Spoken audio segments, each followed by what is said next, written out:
Alright, YouTube, if you want to see a real hypocrite, a real, true, dyed-in-the-wool hypocrite, all you have to do is listen to Spike Lee, or Al Sharpton, or Jesse Jackson. These individuals, particularly within the, you don't see it generally within the Asian community, Hispanic community as much, within the black community.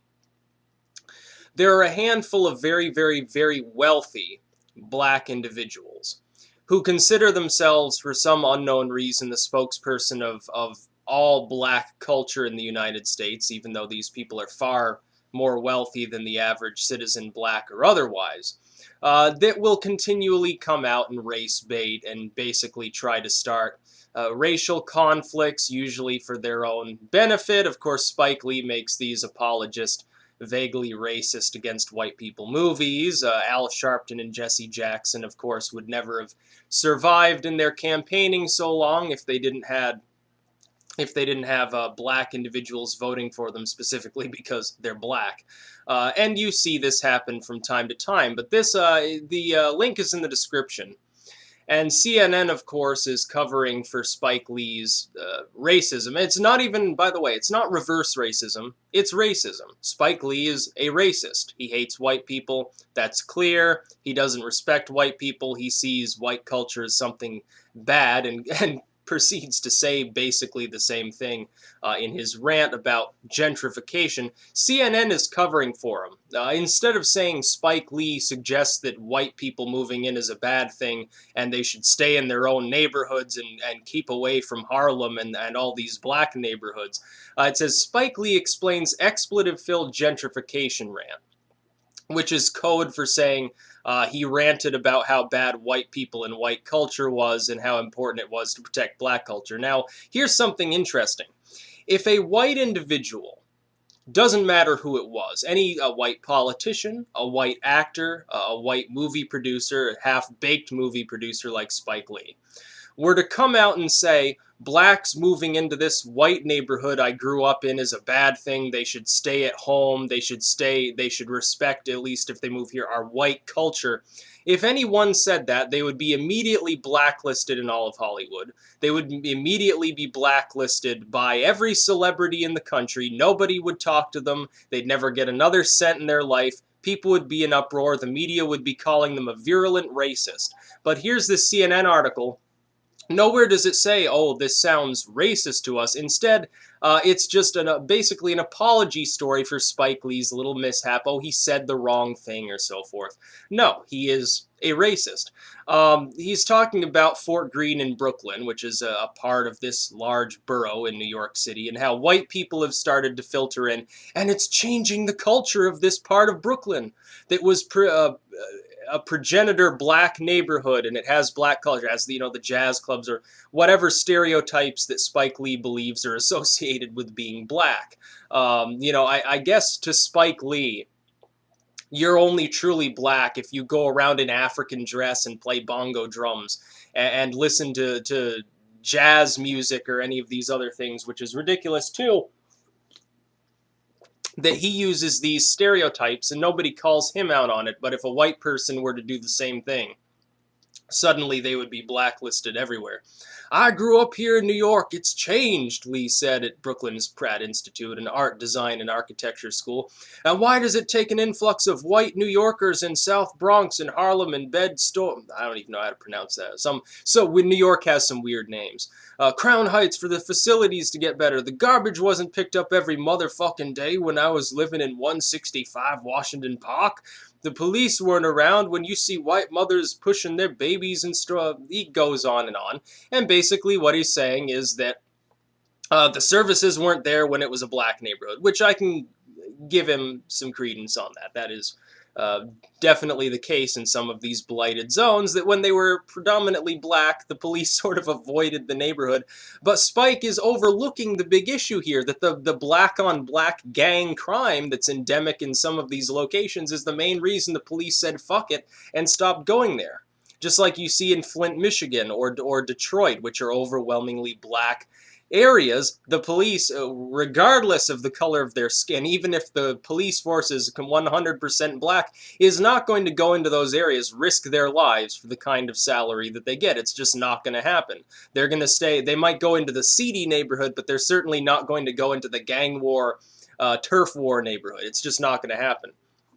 And he's talking about cities that don't stand still, and cities that stand still are Detroit. Also, I'll give him that is definitely true. Detroit has stood still since the 1960s, and we see what has come about from that. He goes on and he talks about white people calling the cops, and people with letting their dogs shit on the sidewalk, and so forth. I'm black and America is America. I don't need to moan and groan about it all the time. Well, yeah, that's true. This is Smith, the dude, I believe, interviewing him, talking here. And some things are bigger than Bed-Stuy or Fort Greene or being black in Brooklyn. Gentrification is an issue everywhere. Now I can't wrap my mind around this. Because even this individual is saying, well, gentrification's a problem. Why? When in the 1950s, white individuals stood up and said, we don't want blacks moving into our neighborhoods. It'll ruin the neighborhood. We want to be homogenous. We enjoy our white culture, whatever. Everyone lambasted them as racist and said these are horrible, vile, wicked, evil individuals who are racist, who are violent, who are backwards in their ideology. They need to wise up and progress and join the modern discourse and be less... they need to take off the suspenders and the Uncle John accent and put away the apple pie and grandma's rocking chair and basically come into what was then the 20th century and now the 21st. But then all of a sudden, even this more moderate individual who is actually calling out Spike Lee as being, at least a little over that tipping point into the violent racism rhetoric, is saying gentrification's an issue. That white people moving into black neighborhoods is an issue. This is exactly the same as white individuals during the civil rights era and even today saying we don't want blacks in our neighborhoods and so forth. And if a white individual does that, they're called out as a racist. They call them a Neanderthal, they're uncultured, they're uncivilized, they must be a member of the Klan, they're inbred rednecks and so forth. But Spike Lee does this. Or this other individual who happens to have more melatonin in his skin than I do, and that's okay. It's okay to say gentrification's an issue. Gentrification, when they're referring to this, that is essentially a code word for whites are moving into a non-white area. For whatever reason. Maybe it's got a good location. Maybe it's got some sort of new industry and there are white people working there and they move into the neighborhood. Whatever the case may be. Gentrification simply means there are white people moving into our hood, which they see as bad. And now finally, after decades and decades, the black population in these locations can see the same concerns that white people had during the civil rights movement. Because there were two groups of people during the civil rights movement who were against integration and busing and so forth. There were those that were openly racist, that hated blacks or thought blacks were degenerate or lesser in some way, who said, we hate the black people, we don't want them here, keep them down in wherever they are to begin with. Then there were a lot of people who got lumped in with that first group, by the way, who simply said, we like our white neighborhoods and our white culture. We don't necessarily care about the presence of black people, but if they're going to move in, they're going to need to be respectable, and we would rather them form their own communities. Essentially, segregationism light. And that's exactly what Spike Lee is referring to here when he says gentrification's an issue. He's not going out and saying, well, I'm going to kill me some crackers.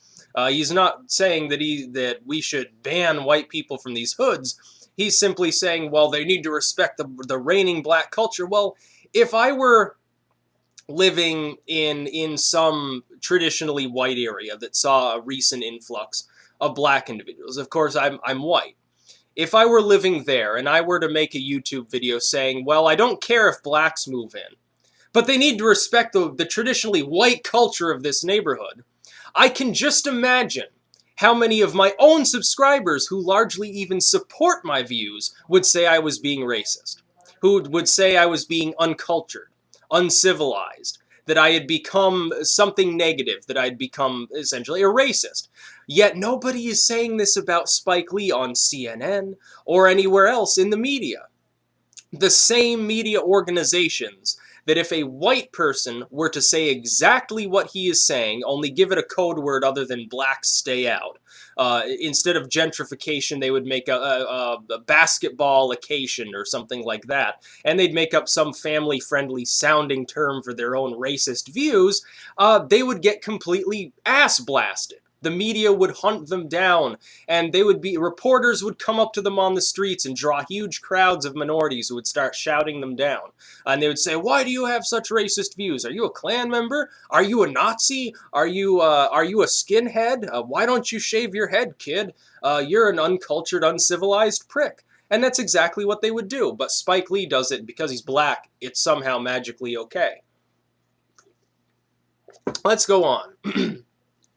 I've had incidents with the dogs of new owners crapping on the sidewalks. They don't think anybody lives here, adding that most are wonderful new neighbors. Okay, so he's saying that it's okay for whites to move into the neighborhood as long as they respect the black culture and as long as they don't do stereotypically, I guess, white things. You know, if they're driving down the street listening to AC/DC, I guess that's a mortal sin to Spike Lee or somebody like him.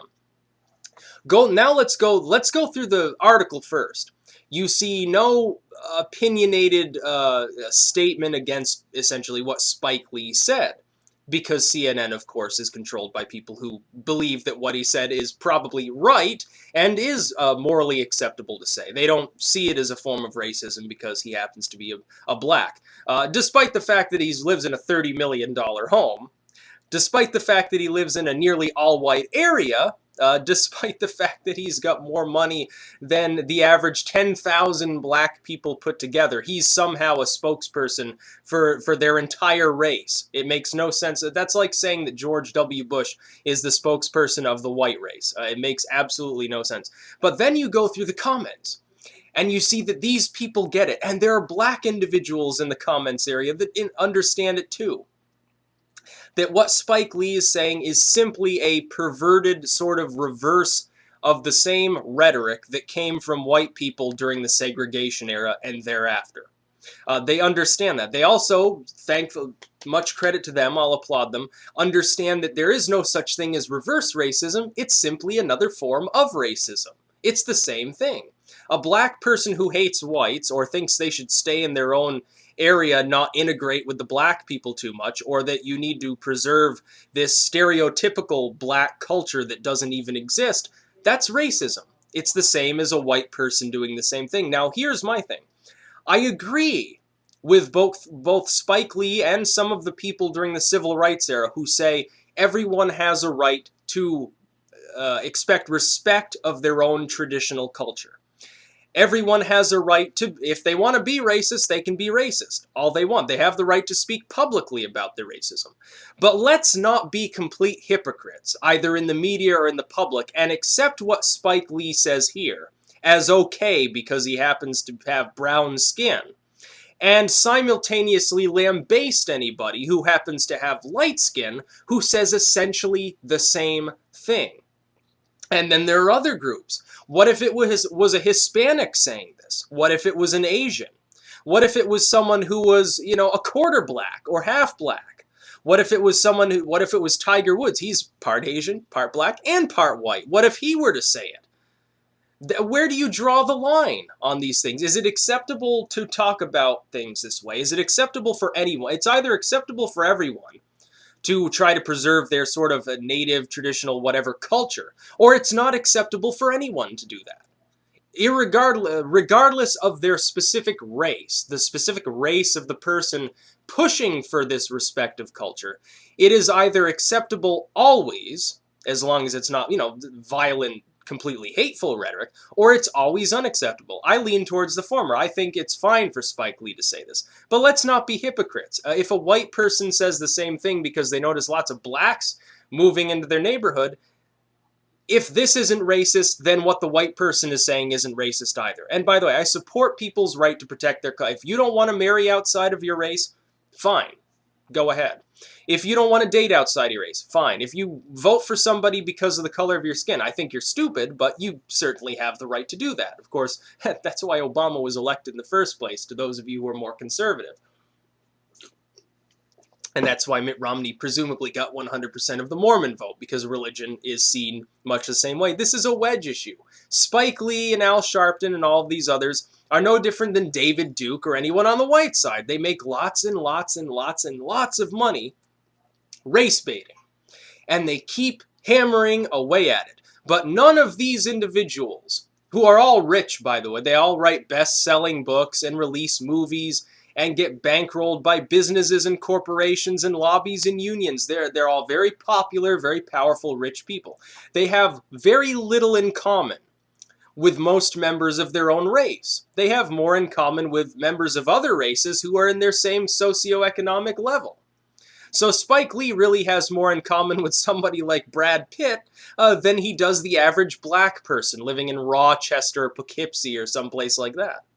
Or as certainly any black individual living in his hometown. Of those people, he's acting as though the black community is in stasis of some sort, that they're still living in the 1950s and 60s, and they're still playing their Motown records and hanging out abandoned buildings and stuff. He acts like he's the racist. He's essentially saying black culture, for some bizarre reason, either hasn't or can't change over time. White culture did the same thing. It's not a big issue. It doesn't really matter. People do what they want. So again, yeah, he has the right to say this, but when the media sort of softballs the story and says, oh, well, it's gentrification, it's not really that he hates the fact that whites are moving into the black neighborhood, despite the fact that he lives in a largely white neighborhood. It's just he doesn't want the traditional, the artsy, jazzy, Motown feel of this place to go away. He's nostalgic, and they have a right, they should have the right to have their Motown clubs. Is that, well, okay, well then I guess any area that's currently white has the right to prevent any other group from coming in, and they can keep their white disco clubs and their cocaine, because we're using stereotypes here. So yeah, it's a bunch of nerdy white people with spiked hair who snort cocaine and listen to disco. It's the same exact thing. This is ridiculous that he would say. He should know better. He's done similar things before, never quite to this level. Al Sharpton and Jesse Jackson do the same, and of course the whites have Mel Gibson and David Duke to do the same thing for them, and they're all a bunch of idiots. And they're all very, very rich. And they all have very little in common with you or I. The average person watching my videos probably isn't a multimillionaire. If you are, can I borrow $500,000? But no, these individuals don't speak for their own race. Nobody can speak for an entire race. They can say they do, they can act like they do, but they do not. This is race baiting. It's simply trying to bait the black community into some sort of ideological war against white people to make them probably so he can release another crappy movie. The same as Mel Gibson with his anti-Semitism and Passion of the Christ becoming so powerful, which was also a crappy movie and primarily was an hour-long beating of Jesus with a very small amount of actual biblical content, fixated on the blood and gore. So Spike Lee's an idiot, a complete, utter racist, and makes no sense to me.